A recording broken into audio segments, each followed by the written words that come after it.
ಏನ್ ಹೇಳ್ತೀರಾ ಮ್ಯಾಚ್ ಇವತ್ತಿನ ಮ್ಯಾಚ್ ಹೆಂಗಿತ್ತು? ಮ್ಯಾಚ್ ತುಂಬಾ ಚೆನ್ನಾಗಿತ್ತು, ಸೂಪರ್ ಆಗಿತ್ತು. ಈ ತರ ಆಡ್ಬೇಕು. ಈ ಸಲ ಕಪ್ ನಮ್ದೆ. ನೆಕ್ಸ್ಟ್ 3ನೇ ತಾರೀಕು CSK ಮೇಲೆ ಇದೆ. CSK ಮೇಲೆ RCBನೇ. CSK ಅಷ್ಟೇ, ಇನ್ನೇನಿಲ್ಲ. Thank you. ಹೇಗಿತ್ತು ಮ್ಯಾಚ್? ಮ್ಯಾಚ್ ಚೆನ್ನಾಗಿತ್ತು, ಸಖತ್ತಾಗಿತ್ತು.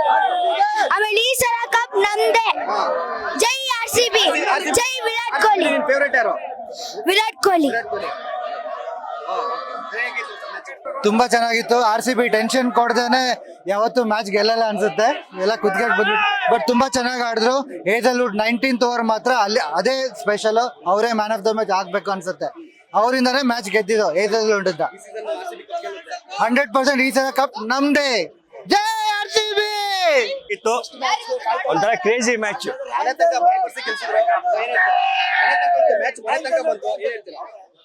ಯಾವಾಗ್ಲೂ ಕಪ್ ನಮ್ದೇ ಅಂತೀವಿ. ಜೈ RCB. ತುಂಬಾ ಚೆನ್ನಾಗಿತ್ತು. ಅಯ್ಯೋ ಒಂಥರ ಹೆಂಗಿತ್ತಂದ್ರೆ ಒಂಥರ ಲಾಸ್ಟಿಗೆ ಹೆಜಲ್ವುಡ್ ಬಂದು 4 ವಿಕೆಟ್ ತಗೊಂಡ್ರು. ಎಲ್ಲ ಅಂದ್ರೆ ಮ್ಯಾಚ್ ಕೈತಪ್ಪಿ ಹೋದು. ಈ ಸೀಸನ್ ಅಲ್ಲಿ ಇದು ಫಸ್ಟ್ ವಿನ್ ಈ ಚಿನ್ನಸ್ವಾಮಿ ಗ್ರೌಂಡ್ ಅಲ್ಲಿ. ಏನ್ ಗ್ಯಾರಂಟಿ ಈ ಸರಿ ನಮ್ದು ಹೇಳ್ತಿಲ್ಲ, ಕಪ್ ನಮ್ದೆ ಈ ಸರಿ ಹಾಗೆ ಆಗುತ್ತೆ. Thank you. It was very nice. Worth price and worth the time we have spent. Your favorite RCB favorite player? Kohli. Yeah. So we are hoping RCB to win this year. Latest ಹಾಗೂ interesting ಸುದ್ದಿಗಳಿಗಾಗಿ boss TV Kannada ಚಾನೆಲ್ನ subscribe ಮಾಡಿ. ಹಾಗೆಯೇ bell icon press ಮಾಡಿ. ಇದರ ಜೊತೆಗೆ Facebook, Instagram, X ನಲ್ಲೂ miss ಮಾಡದೆ ಫಾಲೋ ಮಾಡಿ.